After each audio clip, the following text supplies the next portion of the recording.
The scariest videos on the internet aren't the ones made for entertainment. They're the ones that were never meant to be seen. Home videos made in secret. Videos captured by the very people behind the crimes. Never intended for the public, never meant to be found. And yet, they were. Hidden away on old tapes, left behind on hard drives, or discovered long after everything was already over.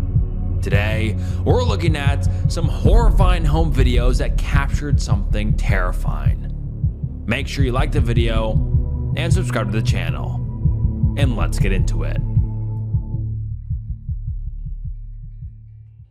Peeping Tom, Fall, 2007. Macon, Georgia. Two boys are sitting in their dormitory bedroom, and a conversation is taking place that will change their lives forever. The pair are both freshmen, newly introduced, and getting along well.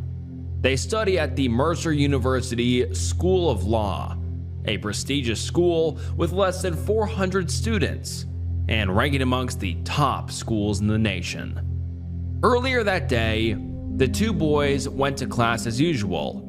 Mercer School of Law prides itself on small, intimate classrooms, where students can collaborate on projects and take a vested interest in each other's education. And this meant that for the two boys, they knew everyone immediately. And as they're talking about their day and about their classmates, the conversation takes a shocking turn. If you were to commit a murder, how would you get away with it? One boy asks. The second boy replies, take off the arms, legs, and head, so nobody can identify the body. But to the first boy, this seems illogical, and he says so. I've studied forensics, he says. You should destroy the remains, not just dispose of them. And his friend coldly replies, I like my way better. Years later, law student Matthew Garrison would be asked about this conversation. He remembers it as something of a thought experiment, a trolley problem, something to pass the time before him and his roommate went to sleep. Matthew wasn't seriously asking. He had no way of knowing that his roommate wasn't just passing the time. He was deathly serious. And that roommate would commit a crime so gruesome and disturbing, it would scar Matthew Garrison and the town of Macon, Georgia, forever. June 17th, 2011, Maryland. Lauren Giddings, a vibrant young woman of 27, had been smiling all evening. She's the oldest of three siblings, and today, her younger sister Caitlin was finally married. As the maid of honor, Lauren has spent the past couple of days making sure everything would go smoothly. And it had. She stood by her sister at the altar. She smiled for the I do's, clapped for the kiss, and when it was over, congratulated her baby sister, formerly a bride, now a wife. Lauren hadn't been back home in Maryland since Christmas, and although she had just graduated from the prestigious Mercer University School of Law and desperately needed to study for the upcoming bar exam, she made the trip up from Georgia to celebrate. But as soon as that wedding was over, Lauren would need to head back to university. Everyone already knew, as soon as Lauren got back to Mercer, she'd be wrestling with her law books. She was a hard worker like that. President of her school's Federalist Society, top marks across all of the classes. She was brilliant and just as kind-hearted. So after a long day of dancing and laughing, Lauren wished the newlyweds farewell and off she went, back to Mercer University. June 27th, back in Maryland. Younger sister Caitlin was settling into her new marriage. She spent time with her family and her husband. She didn't even have time to check her cell phone. She was so busy answering texts and calls of congratulations, and it was a wonderful, blissful busy. But there was a feeling in her gut that she couldn't shake. It had been 10 days since Lauren had returned to university. And in all that time, Lauren hadn't made contact. Not with her father, or her mother, or her newlywed sister. No one had heard anything. Caitlin reminded herself what Lauren had told her, that once she returned to school, she would completely dedicate herself to her studies. That much was reasonable. But to drop contact for so long, more than a week, that was odd. But although Caitlin was getting nervous, she trusted her sister. And besides, Caitlin was newly married. Everything was probably fine back in Georgia, so she let go of her concerns and tried to enjoy herself. But as the unease grew heavier and more paramount, on June 29th, just 2 days later, Caitlin finally received a phone call. But it wasn't from Lauren. It was from Lauren's close friend. She was calling to see if Caitlin had heard anything from her sister. Of course, Caitlin had not, but she'd call around, see if anyone else had. She began searching her phone for people to call, and realized she had missed some text messages in the flurry of congratulations. Have you seen Lauren? Lauren hasn't been answering her phone? Is Lauren still in Maryland with you? Caitlin, now panicking, begins making her own phone calls. Close friends of Lauren, staying nearby the campus. One after the other. No one, not a single person, has heard from Lauren. The next call she makes is to the Macon police station. Her father drives down immediately, and her mother makes plans to fly down the next day. The family, together, will search for the missing Lauren. But they won't be looking for very long. By the following day, on June 30th, the town of Macon is swarming with police. In Lauren's apartment, they find her keys, wallet, and cell phone, but no Lauren. They begin a thorough search of her entire apartment building, trying to find any clues that point to what might have happened to the missing Lauren Giddings. And down in the laundry room, they find just that. A bloodied hacksaw. Lauren was murdered. And within the hour, pieces of Lauren start turning up. Person that was living there? Yeah, Lauren was my neighbor. We're just trying to find out where she is at this point. I mean, no one has seen her since Saturday. I mean, the last time anyone heard from her was an email that she sent out, and no one's heard from her since. Did you see her hang out with anyone at the time or anything like that? I mean, no one has seen her since Saturday. I haven't seen anything. I mean, you always hear noise outside, but it's just people walking by pretty much. And she just recently graduated from Mercer? Yeah, she and I were both JD students. We graduated back in May. What kind of person was she? I mean, what did you see her? I mean, she's as nice as can be. I mean, very personable, very much a people person. Do you know anybody any enemies she might have had, somebody that might want to hurt her? No, we don't know where she is. I mean, the only thing we can think is that maybe she went out running and someone snatched her. Because we went over. One of her friends had a key. We went inside and tried to see if there was anything amiss, but I mean, she had a door jamb that was sitting right by it, so there was no sign that anyone broke in. I mean, the door was locked when everyone got here. I mean, we just don't know where she is. What about in the parking lot area? I know they've been doing a lot of. I think that's where they have recovered the body or whatever they recovered from there. Body. Had you seen anything there? Had you seen anything there? I mean, we don't know if this is the same person. You know what I mean? Like, they took out a body there earlier. We don't know if it's the same person or not. So that's how we're trying to ask people if they know who lived there. Are you okay, sir? I think I need to sit down. Okay.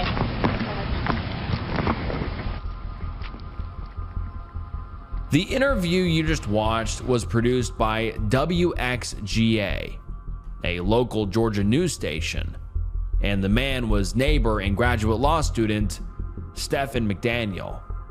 His despair, hearing that Lauren Giddings is dead, is undeniable. Her torso was discovered in a nearby trash can, and only by chance. The trash truck was an hour late. Had it arrived on time, no one would have discovered Lauren's remains. But someone else had a different perspective to offer. Watching from home, Matthew Garrison sees his old freshman roommate getting interviewed by WXGA, and he remembers that late night conversation from years earlier. As soon as Matthew learned about the case, the missing girl, and the discovered torso on his old college campus, he knew. He knew it could only be Stephen McDaniel. People would tell me, "Your roommate is effing crazy," Matthew Garrison told journalist David Latt. Nobody in our social circle had any problem believing it. Matthew informs the police, explains his suspicions, and Stephen McDaniel is promptly arrested. They interrogate him. Where had he been? What had he been doing? But the former law student doesn't budge. He ignores the questions he doesn't like and refuses others. When asked if officers can search his apartment or his phone records, he receives them similarly, with an absolute refusal. They ask him about a pair of fresh scratches on his torso. They say, "Those scratches look consistent with fingernail scratches." McDaniel claims he scratched himself sleeping, but the police aren't having it. They interrogate him for half the night, awaiting a search warrant, and when they get it, they find blood in McDaniel's apartment. He is arrested and his cell phone seized. In his camera roll, a chilling video. McDaniel had been stalking Lauren for months. He was obsessed with her and intent on killing her. But he needed to see what her apartment looked like. So he taped his cell phone to his stick, and here we see him scouting the living room, planning his senseless killing. McDaniel would later confess to the killing. Using a stolen master key, he snuck into Lauren's apartment in the night, wearing a mask and gloves. He strangled her to death while she slept. Then he dragged her to his nearby apartment and dismembered her. While most of her remains were discarded in a campus dumpster, which were taken to the landfill and never recovered, McDaniel is currently serving a life sentence, with the possibility of parole after 30 years served. Today, he continues filing appeals and making pleas for his release, insisting in one form or another that he was innocent and deserves a second chance. But for Lauren's family, there is no appeal. There is no second chance. Only the vacancy he created in their lives. A daughter who will never come home, no matter how much they plead. And hopefully, regardless of his knowledge of the law, he spends the rest of his life behind bars. The Redwood City Burn. August 15th, 1989, Stockton, California. It was a scorching hot day at summer's end. Alfonso Lua, driving with family on Interstate 205, was eager to get home and cool off. They'd been driving for some time now, and only had a little while to go, when their car suddenly overheated. Frustrated, the family pulled over, and while Alfonso inspected the damage, his wife and son looked on, fanning themselves in the 90-degree heat. The car was burnt out. There was no doubt about that. Probably an issue with the radiator. He wouldn't be able to fix it himself, at least not anytime soon. Alfonso comes up with a plan. walk to the nearest house and ask for help. The family will join them. So together, they march down the boiling roadside, eager to find a savior. But early on in their journey, they discovered something hidden in a bush, deep onto the shoulder near Hanson Road. A camouflage jacket. It caught their eye, and curiosity got the better of them. It looked in good condition, not something someone would just throw away or forget about. So they decided to take a quick detour to check out the jacket. Alfonso reached into one of the pockets. Inside, a collection of cassettes. Recognizably, they were heavy metal music. And an unlabeled videotape. Again, struck by curiosity, he wondered what might be on the strange videotape. Regardless, they first needed to find help. So he pocketed the items he'd found and continued plodding along. Eventually, he found help, thankfully, and was able to get home without anyone suffering from heat stroke. But when they got home, they all wondered together, what might be on the videotape? Back in 1989, every house had a VCR, and so did Alfonso. So he tucked in the videotape, rewound the footage, and hit play. What the family saw next was nothing short of horrifying.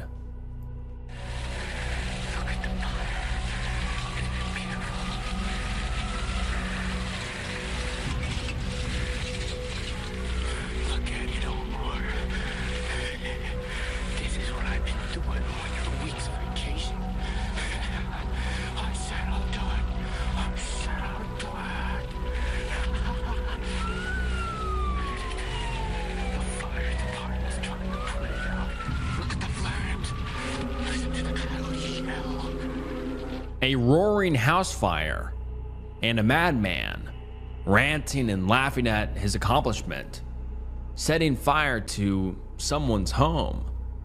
The family was terrified. They turned the footage over to local authorities, and just like the family, the local firemen were just as terrified. "I've never run across anything as eerie as that tape," said Frank Curry, fire captain for the California Department of Forestry. "It frightened me. As a matter of fact, I thought about it that night when I went to bed." Almost immediately, Frank and his team began scouring the video for clues as to where exactly the fire had been started, and more importantly, who did it. First, they analyzed the footage piece by piece. Too dark to see any landmarks, they instead turned to words of the madman, carefully replaying the video to make out hushed words, sentences, and phrases. Phrases like, "Look at the fire. This is beautiful. Look at it. You see what I can do? Do you see what I can do? This is my domain, my hell." Chilling words. And although it gave investigators a view into the mind of whatever maniac had done this, it didn't bring them any closer to a location or a suspect. But then, a name. "Look at it, Omar. This is what I've been doing on your week's vacation. I said I'll do it. I said I'll do it." This was a major clue, but a vague one. Who was Omar? Was that the homeowner? Away on vacation? Unaware that their property was burning to ashes? Could it be that the arsonist was a construction worker and Omar the property manager? If the arsonist had been fired, he would have plenty of reason to go destroy the home, but maybe not. Or was Omar a victim living in the home? Was it a murder? A disgruntled worker's revenge? A spontaneous act of anarchy? The name, though helpful, brought about more questions than answers. And before long, they were trying other methods. First, you can hear firemen responding to the property, attempting to put it out, but it was too vague a lead. 500,000 house fires happen each year in the United States, and many of those are in California. There would be no way to track down which firemen had responded to this fire without clearer details. But visually enhancing the footage proved too difficult and too fruitless. Instead, they made a couple of deductions. The house appears to be a wood-framed, one-story ranch with 2 chimneys. There was another house on the left side of the picture, partially hidden by a white trailer. The trailer may indicate that the burning house was under construction. The setting is uncluttered, perhaps rural. The arsonist gives the date as 1988, and TV commercials recorded onto another part of the tape verify that date. Because fire engines do arrive, it seems fairly certain that somewhere a report of this fire is on file. But the actual location of the house fire was a dead end. The inciting incident, when the Lau family discovered the camouflage jacket on Interstate 205, was too vague a placement. Interstate 205 is a 37-mile-long highway that feeds into several of the state's major highways. That means anyone could have been the arsonist. They could have been from Oregon or Nevada or Washington State, and they'd have no way of knowing. But then, as Frank was debating the interstate and the jacket, a thought occurs to him. What happened to it? Captain Frank Curry met with Alfonso Lua on Interstate 205, and together they searched for the camouflage jacket. And remarkably, it was still there. Nobody had touched it since the Luas, and although the Luas had found the tapes and cassettes, they hadn't found everything. In the pockets, previously dismissed as garbage, was a wooden pestle used to grind up herbs, and nearby, a camouflage glove and a ceramic skull. Given the information from the video, Captain Frank began to suspect the arsonist may have been practicing Satanism, dark magic, rituals. It's obvious to Frank, this man, whoever he is dangerous. Frank knew that many serial killers of his day began as arsonists. The terrible son of Sam, David Berkowitz, was responsible for murdering 6 people in New York City in 1976. But before his killing spree, he was known as an arsonist, responsible for over 2,000 fires all throughout the Big Apple. Frank, for his part, wanted to stop the arsonist in the video before he could become the next son of Sam. But the jacket was the only lead he had. Without anywhere else to take the investigation, he decides to try a different strategy altogether. They needed a location. That much was clear. And in order for them to find it, they'd need help from the public. Unsolved Mysteries was a groundbreaking true crime and paranormal documentary series that premiered in 1987, blending reenactments, interviews, and ominous narration. The show was created to help investigators solve actual, real cases, asking the public for assistance at the end of every show. Created by John Cosgrove and Terry Dunn Muir, and famously hosted by Robert Stack, its stark visual style, chilling music, and direct appeals to viewers for tips gave it the feeling of a public investigation unfolding in real time, turning ordinary audiences into crime stoppers. Frank submits the arsonist footage to Unsolved Mysteries, and within minutes of the episode's first airing, hundreds of tips start flooding in. But one viewer would change the course of the mystery for good. Ed Tarantino is watching at home when he makes the startling revelation. The burning house depicted in the video was the house just behind him. He remembers when it happened. The home was unoccupied. It was still under construction in 1988, a year before the tape was discovered. It had mysteriously burned to the ground. In 1989, it was rebuilt, but the fact remains. He might not be able to make out any details, but Ed is certain it's the same house. He immediately calls the telecenter to report the information, and suddenly, they have their location. 60 miles away in Redwood City, California, a fire captain can confirm the viewer's suspicions. Captain John Delgenges knew every fire that happened in his county. He remembers responding to the burning house, and even more remarkably, he recorded it for training purposes. Setting up a camera nearby to capture their extinguishing of the home, the two captains compare their footage, and finally, without any shadow of a doubt, they have their location: Redwood City. And just as quickly after discovering the location, they discover more startling and frightening information. Between 1987 and 1989, they connected another 10 fires to the one depicted in the home video, meaning that whoever the arsonist was, this wasn't an isolated incident. He was on a rampage, and if they didn't stop him soon, just like the son of Sam, he might get bored of destroying unoccupied homes and start killing people. But who is Omar? They discovered that the name Omar isn't connected to the property in any way. Not the construction crew, not the owners, the realtors, no one. The only person Omar could be connected to is the arsonist himself. But their theory wouldn't be confirmed until the following year, when another viewer, Doris Lance, watching reruns of Unsolved Mysteries, has a realization.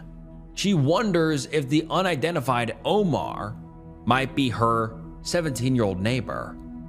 The boy was known for troublemaking. Maybe he had information on the fires? She calls in the tip, and police take Omar in for questioning. At first, he denies any involvement, but after a couple of hours, he's ready to talk. He is the Omar from the video, and the arsonist is his friend. He had been on vacation during the actual fire, but his friend had told him beforehand. Omar didn't believe him. Not until he saw the videotape his friend had made. "Look at it, Omar. I said I'll do it. I said I'll do it." Omar's friend was 19 years old, and his name was John. They began surveilling John's home. For weeks, they watched the boys coming and going. Even though Omar gave them a name, they had no concrete proof that John had set the fires. Not really. So they waited to see if they could catch him in the act. And after about a month, they did. In the night, without warning, smoke begins billowing out from John's house, and a humming orange glow starts to emanate from the garage. Firemen arrive on the scene within minutes, and inside they see John. He'd set his garage on fire. The fire is quickly put out, and the boy is arrested, giving the firemen free rein to investigate. And what they found inside changes the case completely.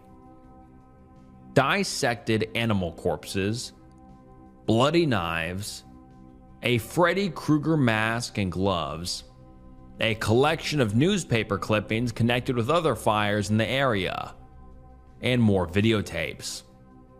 Captain John's theory was correct after all. This boy was not just an arsonist. He was a psychopath, and his cruel behavior was evolving beyond fires. In 1991, John pled guilty to 1 count of arson, but because of his age, the court pushed for rehabilitation over severe punishment, and he served time in juvenile hall. His full identity was never released to the public, and after his release, he disappeared back into ordinary life. No public record, no interviews, no known whereabouts, just a slew of burnt buildings left in his wake, an eerie videotape, and one haunting question that lingers decades later. If that videotape hadn't been found on the side of the road, how many more fires would have followed? And if he was getting worse, how many people could have lost their lives? Jeffrey Epstein's home videos. Little St. James. The infamous island Jeffrey Epstein used to traffic dozens of young girls, holding them against their will for weeks at a time. We are all far too familiar with it by now. The high-definition lens of today gives it an eerie, almost distant quality. But in this recently released footage, we start to see it in a whole new light. We don't know who recorded this, in what year, or at what time. But whoever they were took the time to capture the scenery. The footage is clearly damaged, but we can still make out clear details. Blue, crystalline waves breaking on the edge of the sand. Palm trees, rock walls lining a simple road that leads down into the island. A golf cart perched at the edge of a hill.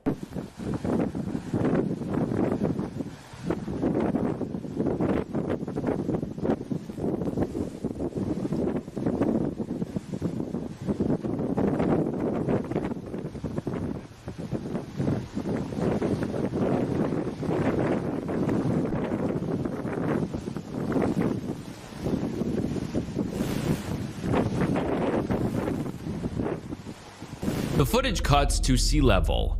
On the water, we see the stone walls again, carving into the forest. A dark entrance leads further inland.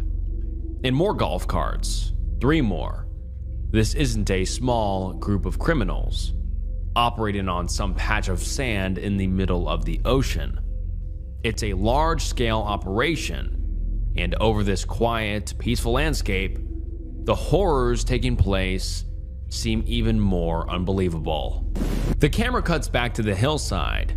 If you look closely, you can see the faint imprint of a road slicing through the hillside. The transit system on the island is basic, but terrifyingly extensive. The American flag flies high, normally a symbol for unity, democracy, and law, tainted by association.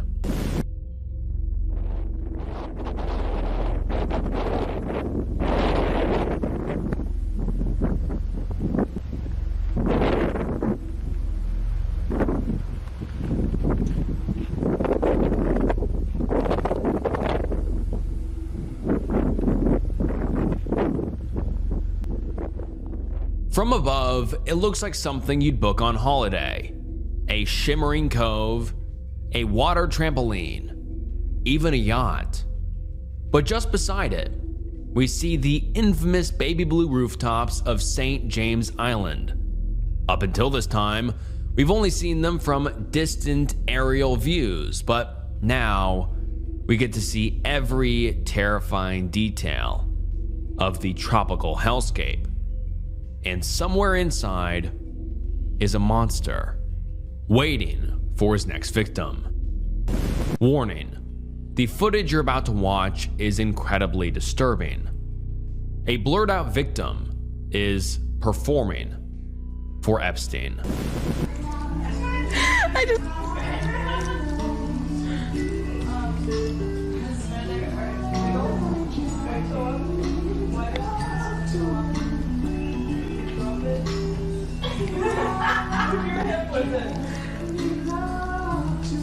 That's what you'll be learning today. I'm learning some Yay! my boyfriend's back. Exactly. Brilliant. This is mismatched teacher.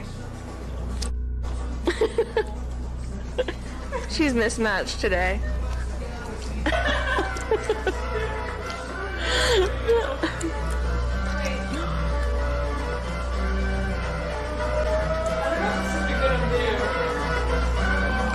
It's just for Jeffrey's amusement. You never know. See what he did in audio? That's true. Yes, but it's all within the own privacy.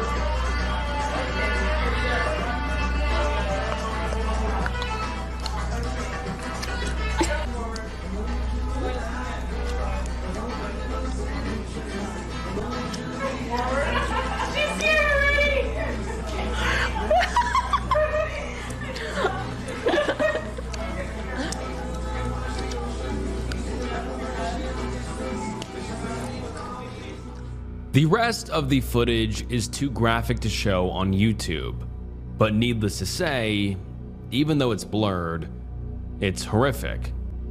Two girls coerced into practicing tonight's entertainment. Let's cut to back on the hilltops. A helicopter is doing tricks for two onlookers, a man and a woman.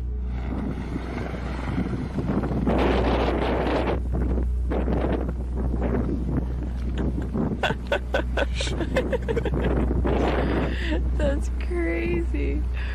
He'll like sneaks up on you. What? He'll sneaks up on you.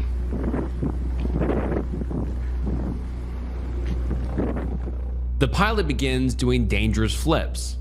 Normally this would be regulated, but there are no rules on a private island. Epstein has total control here. And who else is in attendance on the island? Oh my god!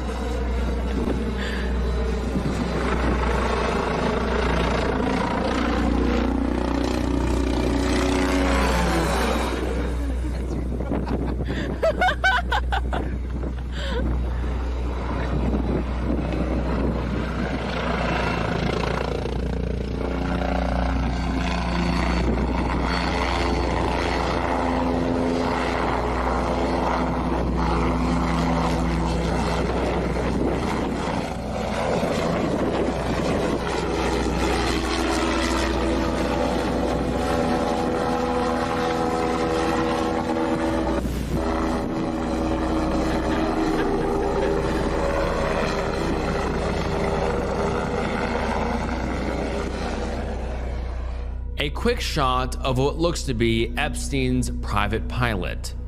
And as we follow the helicopter, a clearer shot of the men accompanying our camerawoman. That's crazy.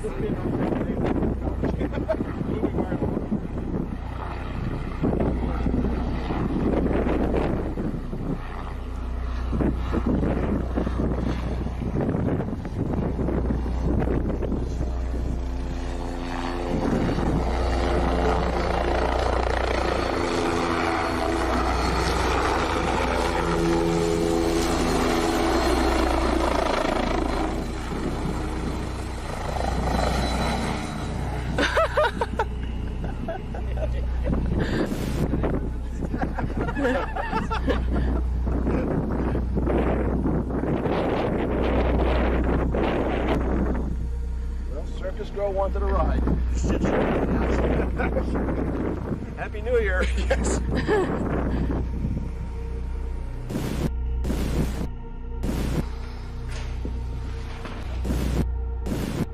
A public park of some sort. What looks to be an old building or manor. On the road. Just trying to get all the way out. After some research, the building she's getting the layout for is the South Gate House of the Jacqueline Kennedy Onassis Reservoir, located in Central Park. The building was used to regulate the city's water supply. So the question is, why does the unknown camerawoman want the layout? Well, let's keep watching. Oh, really? You remember what happened? Oh, wow.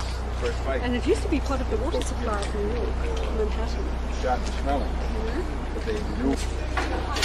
Assuming we are still in the same area, it's reasonable enough to assume we are in the South Gate House. The machinery we see here, including an AC electric generator, would have been used to generate power from the river.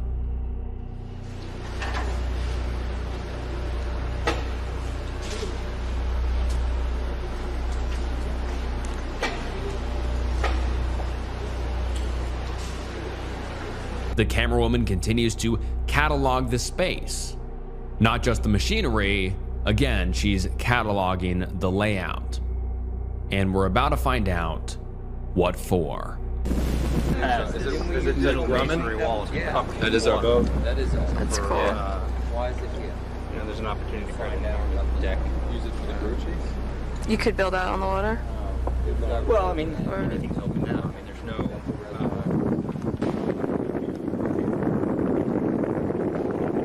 It does always have pump houses.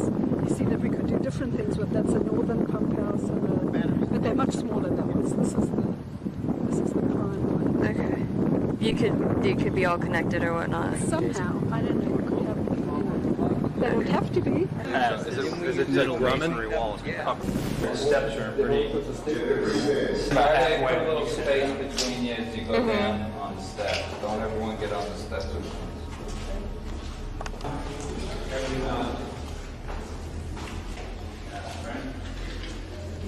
Yeah, you can't really see anything. In the dark underbelly of the city, bathed in the dim green infrared, the group continues to discuss the inner workings of the pump house, what it was used for, and what it could be turned into. I have a night shot on here, infrared, so it's actually picking up. There you go. That's nice and cool. Oh, did it come down here?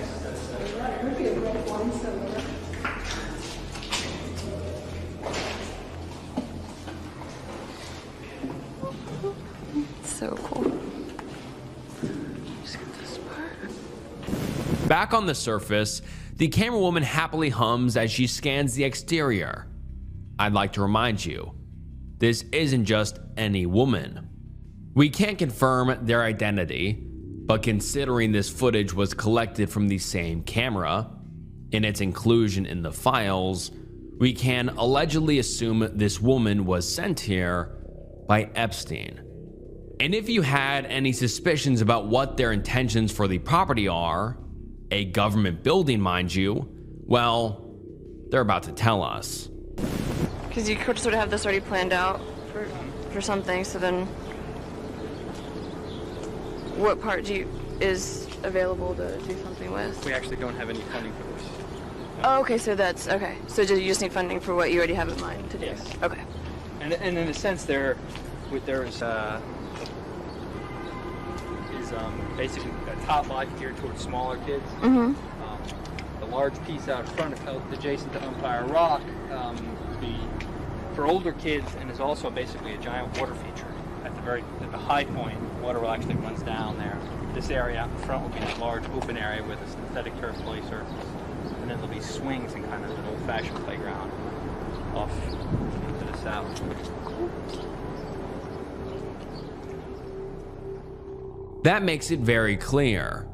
Epstein, or whoever this woman is, were involved in an investment or acquisition of the property. Or at the very least, they were in talks to help fund a public park with sections for younger and older kids. But why did she need to see the inside of the building? The underground? What was the intended purpose of cataloging the interior, if their only intention was to fund an exterior playground? Well, we'll never know. And as I was reviewing the footage, it seemed to be over. But I was wrong.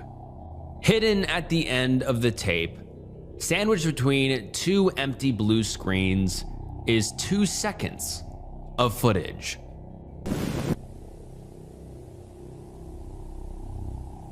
The camera is turned on facing an unknown woman, and then quickly whips around to the desk in front of her. On it, a document that's too blurry to read, and some letterhead that reads, Jeffrey Epstein. Throughout the tape, we've seen numerous women manning the camcorder. And what their relation is to Epstein, we have no way of knowing. But the number of people we saw in the footage, the 3 blurred out people, and the several men we counted earlier, including Epstein himself, makes this a startling piece of evidence.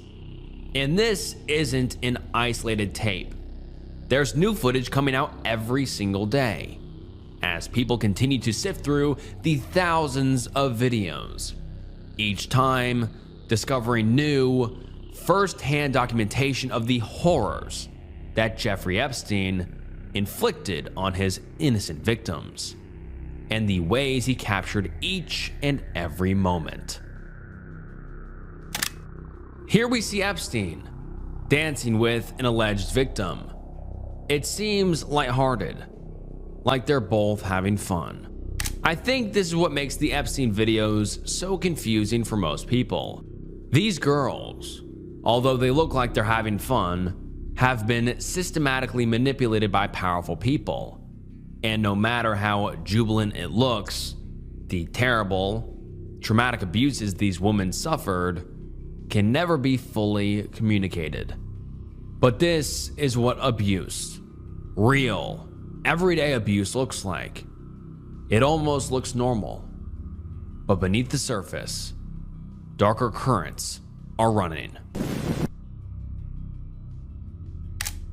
This footage has no audio. Jeffrey is presenting an alleged victim to the camera. We don't hear anything, but there seems to be some light conversation happening.